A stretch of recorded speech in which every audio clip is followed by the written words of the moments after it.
जय जगन्नाथ पिलाने तुम मो यूट्यूब चैनल लिपो क्लासेस को स्वागत। तो आज वीडियो पिलाने देखिए कि plus 3 first semester compulsory paper जैसे आम एसी ओडिया। तो एसी ओडिया यूनिट 2 रमर चैप्टर 1 आम 5 मार्क क्वेश्चन आज आम देखा। तो डेरी नक चला पे क्लास टू स्टार्ट करवा और 5 मार्क क्वेश्चन गुड़ को आम आलोचना करवा। तो देख पे प्रथम क्वेश्चन कौन रही ना वाक्य गठन किपर हुए बुझे लग। तो प्रथम क्वेश्चन कौन कहले ना वाक्य गठन किपर हुए बुझे लग। बहुत इंपोर्टाट क्वेश्चन पे देखा। तो साधारण कथाटी कही जाने खूब सुंदर जना है। जदि पे देखा आम जब कथाटी भल भाव में कही जाने ताले कथाटी बहुत सुंदर होता है बहुत सुंदर जना जाए। आमर मनर भाव को वचन द्वारा प्रकाश करा जाए। तो मनर भावटा को आम मनर भावना को क्या द्वारा वचन द्वारा आम प्रकाश करें। एपाई केतोटी अबा स्थल विशेष में अनेक शब्द आम व्यवहार करें। शब्द आम व्यवहार करुचे आम जो मनर भावटा वचन आकार प्रकाश करुचे। तो किछिटा शब्द को आम कौन व्यवहार करुचे। पुणी शब्द को शब्द खंजा खंजी कर कथबार्ता करता शब्द शब्द माने खंजा खंजी करुचे सजाऊे तापर आम कथबार्ता परिणत करुचे। तो यह द्वारा कहवा भाव प्रकाश करवा सहज। यह द्वारा कौन आम जो कहवाटा बाबा भाव प्रकाश करवा मनर भावना वचन द्वारा प्रकाश करवाटा सहज होता है। देख जता अरुण काली एटा वक्तव्य संपूर्ण होने गचरे चढ़ी आंब तोली। तो ये तीनोटी असंपूर्ण वक्तव्य ये तीनोटी देख ये तीनोटी हूँ गोटे गोटे असंपूर्ण वक्तव्य। किंतु आम जब क प्लस ख प्लस ग देखा क मान कौन अरुण काली ख मान हूँ गचरे चढ़ी ग है आंब तोली। जदि तीनोटी जाक मिसीगला है तो अरुण काली गचरे चढ़ी आंब तोली यहाँ जो संपूर्ण वक्तव्य। तो ये हूँ कौन गोटे असंपूर्ण वक्तव्य। अरुण काली कौन तुम किसी बुझीपारुन बा मनर भाव कौन संपूर्ण वक्तव्य हो पारना बा मनर भावना संपूर्ण रूप कौन परिप्रकाश कर हेउना। एठारे गचरे चढ़ी माने कौन किसी बुझी होनी ना आंब तोली माने मनर भावनाटा एठारे संपूर्ण रूप परिप्रकाश हो पारना। तो जिते बड़े तीनोटी जाक मिसी जाऊँगी है अरुण काली गचरे चढ़ी आंब तोली ताले से गोटे संपूर्ण वक्तव्य से परिणत हो जाऊँगी। या मनर भाव को संपूर्ण रूप प्रकाश कर कौन आम जानीदे माने मनर भावनाटा हाँ ना अरुण काली गचरे चढ़ी आंब तोली। तो यहाँ हूँ गोटे आम मनर गोटे संपूर्ण गोटे मैंने कौन भावनाटा पूरा संपूर्ण रूप प्रकाश पाइला। तेणु यह गोटे वाक्य बोली कह गोटे कौन वाक्य बोली आम कहीपर। यही वाक्य अरुण ना काली गचरे चढ़ी आंब तोली। तो ये पदगुड़िक वाक्य गोटे गोटे एकक एकाठी मिशन देख गोटे अरुण गोटे काली गचरे चढ़ी आंब तोली। तो ये गोटे गोटे कौन एकक मैंने मिसिकी गोटे कौन वाक्यटी तैयारी करछंती। तेणु एक बा एकाधिक पद बा एगुड़ आम गोटे गोटे पद आम कहीपर। अरुण गोटे काली गोटे गचर गोटे एगुड़ गोटे गोटे पद बोली आम कहीपर। तेणु एक बा एकाधिक पद मिलित हो मनर भाव को संपूर्ण रूप प्रकाश कले ताकू वाक्य कहवा सेठारे गोटे वाक्यटी तैयारी हुए। तो वाक्य किपर तैयारी हुए बुझे न पे ना एक बा एकाधिक पद मिलता है मनर भावटा संपूर्ण रूप जब प्रकाश कले से गोटे वाक्य हम। देख ये एक बा एकाधिक पद मिलता है ये दुईटा पद मिलित होती किंतु अरुण काली किसी आम मन भावटा कौन असंपूर्ण ही रहीगला। तो गचरे चढ़ी ये गोटे ये मनर भावटा असंपूर्ण रहा। आंब तोली ये असंपूर्ण होगा किंतु जितेबाला तीनोटी जाक मिसीगले आम मन भावना गोटे संपूर्ण रूप से परिप्रकाश करा। तो से गोटे कौन वाक्य है। तो 2 नंबर क्वेश्चन को आसवा पे वाक्यर योग्यता लक्षण कौन माने योग्यता बहुत इंपोर्टाट क्वेश्चन पे एगुड़िक है कहीदे बहुत इंपोर्टाट। तो वाक्य मध्य व्यवहृत पद मान मध्य पारस्परिक गोटे संबंध थाए जो पद मैंने अच्छा पद मैंने देखले जमी अरुण काली गच चढ़ी आंब तोलिले से सब पद गुड़ी अरुण गोटे काली गोटे गचरे गोटे गोटे गोटे पद। तो से भाव में जो वाक्य मध्य जो व्यवहार होती पद गुड़ी भितर भर गोटे संपर्क थाए है। ये संपद परस्पर विरोधी अर्थ प्रतीत बाधा सृष्टि प्रतीति बाधा सृष्टि जदि ये पद को से पद जदि मेल न खाइला खाप न खाइला ताले से कौन गोटे बाधा सृष्टि हो। तेणु वाक्य मध्य पद मान परस्पर विरोधी न होगा एक प्रमुख लक्षण ये लक्षण योग्यता कहुए। तो योग्यता कौन ना जमी से परस्पर विरोध न होगा गोटे कौन लक्षण। तो आम कह योग्यता। राम निआ खाऊँगी गचटी खूब जोरे धाऊँगी। तो ये गोटे हूँ कौन ए वाक्यर ए कौन योग्यतार अभाव अच्छे कारण राम निआ खाईपर कि राम गोटे मनुष्य से केवल निआ खाईपर कि ना। तो ये एटा गोटे से गोटे संपूर्ण वाक्य माने ये गोटे वाक्य बोली आम कहीपर ना माने परस्पर विरोधी एम भर कौन पारस्परिक संबंध ना ये पद मान मध्य राम और निआ खाଇବା भितर संपर्क नहीं माने विरोधी माने परस्पर विरोधी राम के निआ खाइब कि से विरोध कर गचटी खूब जोरे धाऊ अच्छे हेनी केवे भी। तो ये हूँ गोटे वाक्यर योग्यता अभाव अच्छे है। तो देखा एठारे राम निआ खाइबा परी जपरी संभव नुहे सेपरी गचटी दौड़ा असंभव। एठारे ଯୋଗ୍ୟତା ଅଭାବରେ ଏହା ବାକ୍ୟ ପଦବାଚ୍ୟ ନୁହେଁ। ଆମେ ଆକୁ ବାକ୍ୟ ବୋଲି ଆମେ କହିପାରିବା ନାହିଁ, କାରଣ ଏଥିରେ ଏମାନଙ୍କର ଯୋଗ୍ୟତା ନାହିଁ ଯେ ରାମ ନିଆଁ ଖାଇପାରିବାର ଯୋଗ୍ୟତା ନାହିଁ ରାମ ପାଖରେ, ବା ଗଛ ପାଖରେ ଯୋଗ୍ୟତା ନାହିଁ ଯେ ସେ କ'ଣ କରିପାରିବ ନା ଦୌଡ଼ି ପାରିବ। ତାହେଲେ 3 ନମ୍ବର କ୍ୱେଶ୍ଚନ୍ ଆସିଲା ପିଲାମାନେ ଦେଖିବା, ବାକ୍ୟର ସଂଜ୍ଞା କ'ଣ, ବିଶୁଦ୍ଧ ବାକ୍ୟର ଲକ୍ଷଣ ଗୁଡ଼ିକ କ'ଣ। ଆମେ ବାକ୍ୟ କାହାକୁ କହିବା, ଦେଖ କେତେ ଗୁଡ଼ିଏ ପଦ ମିଳିତ ହୋଇ ମନର ଭାବକୁ ସମ୍ପୂର୍ଣ୍ଣ ରୂପେ ପ୍ରକାଶ କଲେ ବା ପୂର୍ଣ୍ଣ ରୂପେ ପ୍ରକାଶ କଲେ ତାକୁ ବାକ୍ୟ କୁହାଯାଏ। ଉଦାହରଣ ଦେଖିବା, ପକ୍ଷୀମାନେ ଆକାଶରେ ଉଡ଼ୁଛନ୍ତି, ଏହା ଏକ ସମ୍ପୂର୍ଣ୍ଣ ବାକ୍ୟ। ଏଥିରେ ଯେକୌଣସି ଗୋଟିଏ ଶବ୍ଦ କାଟିଦେଲେ ତା ବିଶୁଦ୍ଧ ସମ୍ପୂର୍ଣ୍ଣ ବାକ୍ୟ ହୋଇପାରୁନି। ଯେମିତି ମୁଁ କହିଥିଲି ପିଲାମାନେ ଆମ 2 ମାର୍କ କ୍ୱେଶ୍ଚନରେ, ମାନେ କ'ଣ ଯଦି ଆମେ ପକ୍ଷୀମାନେ ଗୁଡ଼ିକୁ କାଟିଦେବା ଆକାଶରେ ଉଡ଼ୁଛନ୍ତି, ତ ଏଇଭଳି ଭାବରେ ଯଦି ଗୋଟେ ପଦକୁ ଆମେ କାଟି ଦେଖିବା ତାହେଲେ ସେ ଗୋଟେ ସମ୍ପୂର୍ଣ୍ଣ ପଦ କ'ଣ ବାକ୍ୟ ହୋଇପାରିବ ନାହିଁ, ବା ସେ ଗୋଟେ କ'ଣ ଆମର ମନର ଭାବନାଟା ସମ୍ପୂର୍ଣ୍ଣ ରୂପେ ସେ ପରିପ୍ରକାଶ କରିପାରିବ ନାହିଁ। ତ ବିଶୁଦ୍ଧ ବାକ୍ୟର 3ଟି ଲକ୍ଷଣ ଅଛି, ଗୋଟେ ହେଉଛି ଆକାଂକ୍ଷା, ଆସକ୍ତି ଏବଂ ଯୋଗ୍ୟତା। ତ ଏଇ 3ଟି ହେଉଛି ଗୋଟେ ବିଶୁଦ୍ଧ ବାକ୍ୟର ଲକ୍ଷଣ। ଯେତେବେଳେ ଦେଖିବ 2-3ଟି ଯାକ ଜିନିଷ ବା 3ଟି ଯାକ ଲକ୍ଷଣ ଯଦି ମିଶିଛି ଗୋଟେ ବାକ୍ୟରେ, ତାହେଲେ ସେ ଗୋଟେ ବାକ୍ୟ, ନହେଲେ ସେ ଗୋଟେ ବାକ୍ୟ ନୁହେଁ। ଯଦି ବାକ୍ୟର ଯୋଗ୍ୟତା ନଥିଲା ତାହା ଆମେ ବାକ୍ୟ କହିପାରିବା ନାହିଁ। ତାହେଲେ ଆକାଂକ୍ଷାର ଲକ୍ଷଣ କ'ଣ, ବା ଦେଖିବା ଆକାଂକ୍ଷାଟା କ'ଣ ବା ବାକ୍ୟରେ, ନା ବାକ୍ୟର ଆକାଂକ୍ଷା ହେଉଛି ପ୍ରଥମ ଲକ୍ଷଣ। ପ୍ରଥମ ଲକ୍ଷଣ ହେଉଛି କେଉଁଟା, ନା ଆକାଂକ୍ଷା। ଅର୍ଥବୋଧ ନିମିତ୍ତ ଏକ ପଦ ଅନ୍ୟ ପଦର ବା ପଦମାନଙ୍କର ଅପେକ୍ଷା ରଖେ ଏକ ଅର୍ଥବୋଧ ପାଇଁ। ଅର୍ଥବୋଧ ମାନେ ଅର୍ଥଟା ଜାଣିବା ପାଇଁ। ଦେଖ ପକ୍ଷୀମାନେ ଆକାଶରେ ଉଡ଼ୁଛନ୍ତି, ଆମେ କ'ଣ ତାର ଅର୍ଥ ନା ପକ୍ଷୀମାନେ ଆକାଶରେ ଉଡ଼ିଲେ ଆମେ ତାର ଅର୍ଥଟା ବୁଝିପାରିଲେ, ତ ସେ ଅର୍ଥବୋଧ ପାଇଁ। ତ ଏକ ପଦ ଅନ୍ୟ ପଦର ବା ପଦମାନଙ୍କ ଅପେକ୍ଷା ସେ ରଖେ, ଏହି ସାପେକ୍ଷତାର ନାମ ହିଁ ଆକାଂକ୍ଷା। ଯେପରି ବର୍ଷା ଆସିଲେ ହେଲା ଖାଦ୍ୟ ପୂର୍ବରୁ, ତ ଏଗୁଡ଼ିକ କ'ଣ ପିଲାମାନେ ଦେଖ, ବର୍ଷା ଆସିଲେ ଗୋଟେ ଆଉ ଗୋଟେ ଖାଦ୍ୟ ପୂର୍ବରୁ, ଏଇଟା କ'ଣ ନା ସେ ଗୋଟେ ଆଉ ଗୋଟେ ତା ପରପଦକୁ ସେ ୱେଟ୍ କରିଛି। ଏଇଟା ଗୋଟେ କ'ଣ ପଦ ରହିଲେ ଯାଇକି ସେ ଗୋଟେ ବାକ୍ୟ ହେବ, ଏଇଟା ଗୋଟେ କିଛି ପଦ ରହିଲେ ସେ ଜାଗାରେ କ'ଣ ନା ଗୋଟେ ବାକ୍ୟରେ ସେ ପରିଣତ ହେବ। ତ ଏଇ ଯେଉଁ ଏଇ ଖାଲି ପଦଟା ରହିଲା ହେଲା, ଏଇ ଖାଲି ପଦ ଗୋଟେ ରହିଲା, ତ ଏଗୁଡ଼ିକୁ ଯେଉଁ ଫୁଲଫିଲ୍ କରିବା ପାଇଁ ବା ତାକୁ କ'ଣ ସମ୍ପୂର୍ଣ୍ଣ କରିବା ପାଇଁ ଆଉ ଗୋଟେ ଯେଉଁ ପଦ ଦରକାର, ସେଇଟାକୁ ଆମେ କହିବା ଆକାଂକ୍ଷା। ଉପଯୁକ୍ତ ଉଦାହରଣ ଦେଖାଯାଇଛି ଯେ ପ୍ରତ୍ୟେକ ପଦ ଅର୍ଥବୋଧ ନିମିତ୍ତ ଅନ୍ୟ ପଦ ଉପରେ ନିର୍ଭର କରୁଥାନ୍ତି ବା କରିଛନ୍ତି।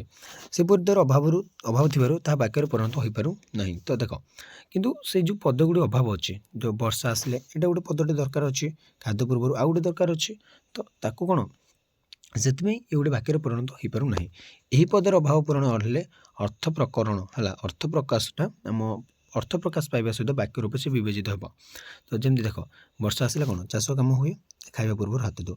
ତ ଏଇ ଯେଉଁ ଚାଷ କାମ ହୁଏ ଆଉ ହାତ ଧୁଅ, ଏଗୁଡ଼ିକ ହେଉଛନ୍ତି ବାକ୍ୟର ଗୋଟେ ଆକାଂକ୍ଷା। ଯଦି ଏଇ ଦୁଇଟା ନଥିବେ ବା এই ଯେଉଁ ପରପଦ ଗୁଡ଼ିକ ନଥିବ, ତାହେଲେ ସେ କ'ଣ ବାକ୍ୟରେ ପରିଣତ ହୋଇପାରିବ ନାହିଁ।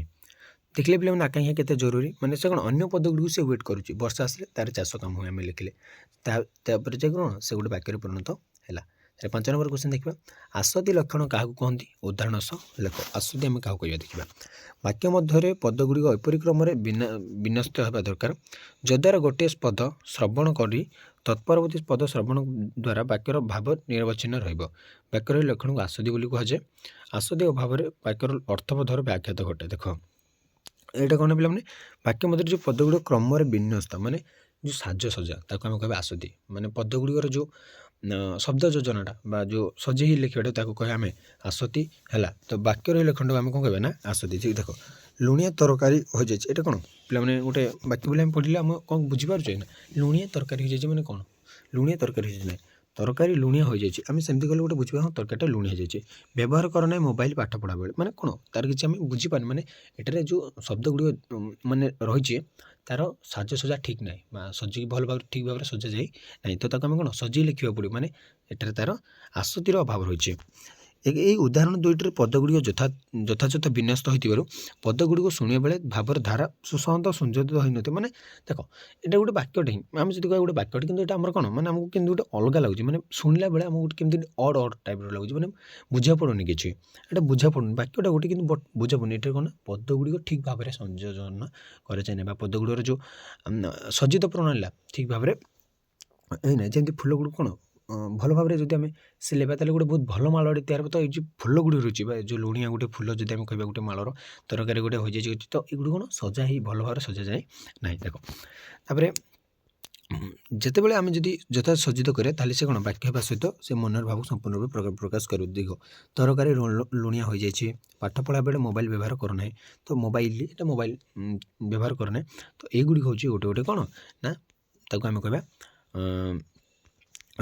ଆସତି ମାନେ କ'ଣ ପଦଗୁଡ଼ିକର ଶବ୍ଦ ସଂଯୋଜନଟାକୁ ଆମେ କହିବା ଆସତି। ତ ତାପରେ ଦେଖିବେ ପିଲାମାନେ 6 ନମ୍ବର କ୍ୱେଶ୍ଚନ୍, ବାକ୍ୟରେ ଥିବା ଲକ୍ଷଣ ଥିବା ଯୋଗ୍ୟତା ଲକ୍ଷଣକୁ ଉଦାହରଣ ସହ ଆଲୋଚନା କର। ଯୋଗ୍ୟତା ହେଲା, ଆକାଂକ୍ଷା ଦେଖିଲେ, ଆସତି ଦେଖିଲେ, ଦେଖିବା ଯୋଗ୍ୟତା। ବାକ୍ୟରେ ବ୍ୟବହୃତ ପଦମାନଙ୍କର ପାରସ୍ପର ସମ୍ବନ୍ଧ ଥାଏ। ଗୋଟେ ପରସ୍ପର ସମ୍ବନ୍ଧ ଥାଏ, ଯେମିତି ଆମର କେଉଁଠି ନା ଆସତି ବା ଆକାଂକ୍ଷାରେ ମଧ୍ୟ ଥିଲା।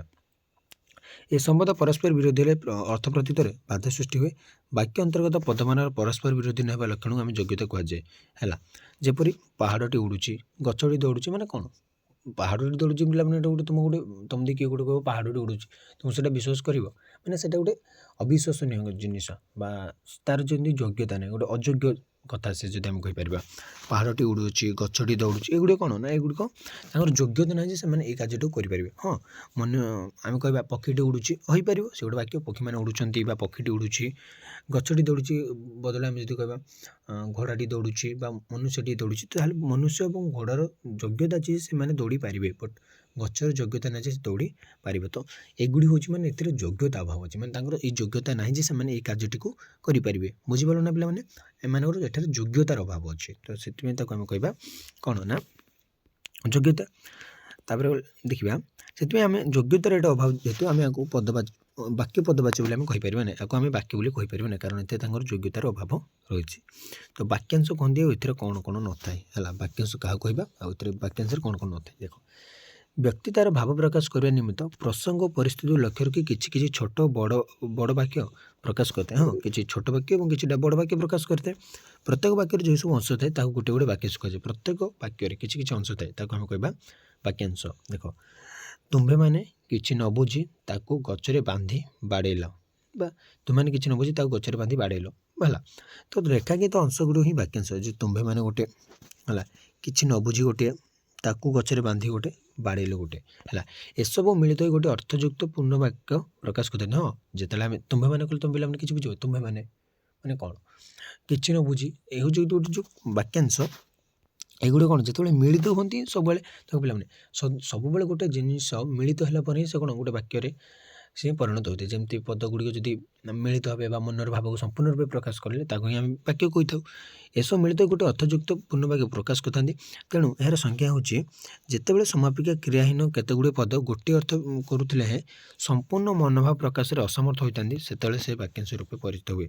ଦେଖ, ବାକ୍ୟାଂଶରେ ନିମ୍ନ ଲକ୍ଷଣଗୁଡ଼ିକ ନଥାଏ, ସମାପିକା କ୍ରିୟା ନଥାଏ। ହେଲା, କିଛି ଅର୍ଥ ପ୍ରକାଶ କରି କିଛି ପୂର୍ଣ୍ଣ ଭାବ ପ୍ରକାଶ କରିପାରେ। ତୁମେମାନେ କିଛି ନ ବୁଝି ତାକୁ ଗଛରେ ବାଡ଼େଇଲ, ପରେ ତାର କ'ଣ ପରେ ତାର ମୁଣ୍ଡ ଫାଟିଗଲା କି ତାର ସେ ମରିଗଲା କି କ'ଣ କିଛି ଆଉ ରହିଛି ମଧ୍ୟ, କିନ୍ତୁ ଏଠୁ ଆମେ କିଛି ବୁଝିପାରୁଛେ ମଧ୍ୟ। ହେଲା, କିଛିଟା ବୁଝିପାରୁଛୁ ଆଉ କିଛିଟା ଲୁଚିକି ମଧ୍ୟ ରହିଯାଉଛି। ତ ଏଇ ଯେଉଁ ଲୁଚ ଗାଳି ଖେଳ, ବୁଝିପାରିଲ ନା ପିଲାମାନେ?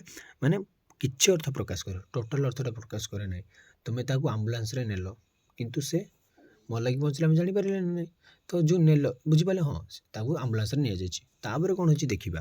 ହେଲା, ସମାପିକା, ଏଇଟା ସରିନି, ତୁମେ ତାକୁ ଆମ୍ବୁଲାନ୍ସରେ ନେଲ, ସେଇଠୁ ରହିଛି। ହେଲା, ତାପରେ କ'ଣ ହେଇଛି ଆମେ ଜାଣିନେ। ବୁଝିପାରିଲ ନା ପିଲାମାନେ? ଏଇଟା ପୂର୍ଣ୍ଣ ଭାବଟା ଟୋଟାଲ ପ୍ରକାଶ କରିପାରେ ନାହିଁ। ଟୋଟାଲ କ'ଣ ହେଇଛି ଘଟଣାଟି ଆମେ କହିପାରିବା ନାହିଁ। ସେ ମଲା କିମ୍ବା ବଞ୍ଚିଲା କି ତାକୁ ଟ୍ରିଟମେଣ୍ଟ କରାଗଲା କି ତାକୁ ଅନ୍ୟ ହସ୍ପିଟାଲକୁ ଟ୍ରାନ୍ସଫର କରାଗଲା, ସେଇଟା ଆମେ ଜାଣିନେ। ବଟ୍ ନିଆଯାଇଛି ମାନେ ଆମ୍ବୁଲାନ୍ସରେ, ସେତିକି ଆମେ ଜାଣିଛେ। ତ ଖଣ୍ଡବାକ୍ୟ ଓ ଉପବାକ୍ୟ କ'ଣ? ତ ମାନେ ସେ ଅଧା ଯାଇଛି। ହେଲା, ଅଧା ଯାଇଛି, ଆମେ ଜାଣିଛେ ପୁରା ଯାଇଛି କି ପୁରା ଯାଇନି, ଆମେ ସେଇଟା କହିପାରିବା ନାହିଁ। ହେଲା, ଏଇଟା ଅଧା ଅଧିରେ ରହିଯାଏ, ସେଥିପାଇଁ କହିବା ବାକ୍ୟାଂଶ। ବାକ୍ୟର ଗୋଟେ ଏଇଟା ଅଂଶ, ଛୋଟ ପାର୍ଟ। ହେଲା, ଖଣ୍ଡବାକ୍ୟ ଓ ଉପବାକ୍ୟ କ'ଣ? ଦେଖ, କର୍ତ୍ତା ଓ ସମାପିକା କ୍ରିୟା ଥାଇ କେତେକ ପଦ ସମଷ୍ଟି ଯେତେବେଳେ ସମ୍ପୂର୍ଣ୍ଣ ଭାବ ପ୍ରକାଶ କରିବାକୁ ଅସମର୍ଥ ହୋଇଥାନ୍ତି ଓ ସେହି ପଦ ସମଷ୍ଟି ଯଦି ଗୋଟେ ବୃହତ୍ତର ବାକ୍ୟର ଅଂଶବିଶେଷ ହୋଇଥାଏ, ତେବେ ତାକୁ ଖଣ୍ଡବାକ୍ୟ ବୋଲି ଆମେ କହିବା। ଅନ୍ୟ ଭାବରେ କହିଲେ, କର୍ତ୍ତା ଓ ସମାପିକା କ୍ରିୟା ଥିବା ସତ୍ତ୍ୱେ ଯଦି ବାକ୍ୟଟି ଅସମ୍ପୂର୍ଣ୍ଣ ମନେ ହୁଏ, ତେବେ ତାକୁ ଖଣ୍ଡବାକ୍ୟ ବୋଲି କୁହାଯାଏ। ଯଥା ଇଂରାଜୀରେ ଆମେ କ୍ଲଜ୍ ବୋଲି କହିଥାଉ, କ୍ଲଜ୍। ହେଲା, ତ ଦେଖିବା, ଯଥା ଗୋଟେ ଆମେ ଉଦାହରଣ ଦେଲେ, ତ ଉଦାହରଣ ଦେଲେ ହିଁ ପିଲାମାନେ ବୁଝିପାରିବା। ସେମାନେ ଯେତେବେଳେ ଖାଉଥିଲେ, ତ ସେତେବେଳେ ମୁଁ ଟିଭି ଦେଖୁଥିଲି। এই ଦୁଇଟି ଖଣ୍ଡବାକ୍ୟ ଯୋଡ଼ି ଦେଲେ ଗୋଟେ ସମ୍ପୂର୍ଣ୍ଣ ବାକ୍ୟ ଗଠିତ। ତ ଏଇ ହେଉଛି ଗୋଟେ ଖଣ୍ଡବାକ୍ୟ। ହେଲା, ସେମାନେ ଯେତେବେଳେ ଖାଉଥିଲେ, ଏଇ ଦେହ ଆମେ ତାକୁ ଗୋଟେ ବାକ୍ୟ କହିବା, ସେମାନେ ଯେତେବେଳେ ଖାଉଥିଲେ, ଅଧାରେ ରହିଗଲା। ସେତେବେଳେ ମୁଁ ଟିଭି ଦେଖୁଥିଲି, ତ এই ଦୁଇଟା ଯେତେବେଳେ ମିଶିଯିବ ତାହେଲେ ସେତେବେଳେ କ'ଣ ହେଇଯିବ ନା ଗୋଟେ ଭଲ ବାକ୍ୟ।